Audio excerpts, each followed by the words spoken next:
बहुचर्चित आणि बहुप्रतीक्षित शमशेरपूर चिचखांड रस्त्याच्या शमशेरपूर फाटा ते चिचखांड दरम्यानच्या 2100 मीटर लांबीच्या कामास आज सुरुवात करण्यात आली। शमशेरपूर आणि परिसरातील गावांसाठी दळणवळणाच्या दृष्टीने अतिशय महत्त्वाच्या शमशेरपूर फाटा ते चिचखांड या 2100 मीटरच्या 4 कोटीपेक्षा अधिक खर्चाच्या कामाचे उद्घाटन दिनांक 10 फेब्रुवारी रोजी अकोलेचे आमदार किरण लामटे यांच्या हस्ते करण्यात आले होते। परंतु प्रत्यक्ष कामास सुरुवात झाली नव्हती। कामास लवकर सुरुवात करावी अन्यथा 2 मार्चपासून उपोषणास बसण्याचा इशारा ज्येष्ठ नेते कोंडाई ढोणर यांनी दिला होता। आज अखेर 5.5 मीटर रुंदीच्या रस्ता कामाची सुरुवात करण्यात आली। शमशेरपूर चिचखांड रस्त्याच्या कामाची सुरुवात झाल्यामुळे स्थानिक ग्रामस्थांनी समाधान व्यक्त केले। टीव्ही न्यूज नेटवर्कसाठी संपादक शांताराम दराडे।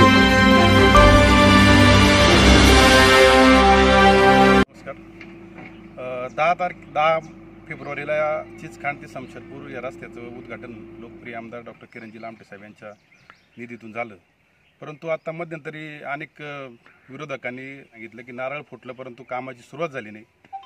परंतु कोणत्याही कामाला निधी उपलब्ध झाल्याशिवाय आमदार साहेब कोणत्याही कामाचा नारळ वाढवित नाही आणि आज या कामाची सुरुवात झाली। अनेक वर्षापासून 40 वर्षापासून रस्त्यांची ही अवस्था आहे। 40 वर्षात ज्यांचा ताब्यात सत्ता होती त्यांच्यामुळे ही अवस्था आहे। कोविडचा 2 वर्षाचा कालावधी असताना सुद्धा तालुक्यात 1 नंबरचा निधी जिल्ह्यात आमदार साहेबांनी उपलब्ध केला आहे।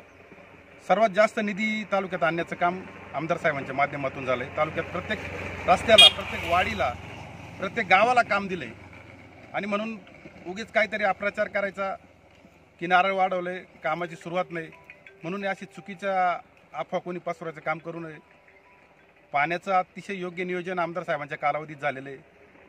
तालुक्यामध्ये सर्व ठिकाणी कामं चालू आहे आणि म्हणून आमच्या सर्व विरोधकांना माझी विनंती आहे, जे खऱ्या कामाला, चांगल्या कामाला चांगलं म्हणा, जिथं खऱ्या अर्थाने चुकीचं असेल त्या चुकीला चूक म्हणा। परंतु आज अनेक वर्षाचा आमचा प्रलंबित हा रस्ता होता।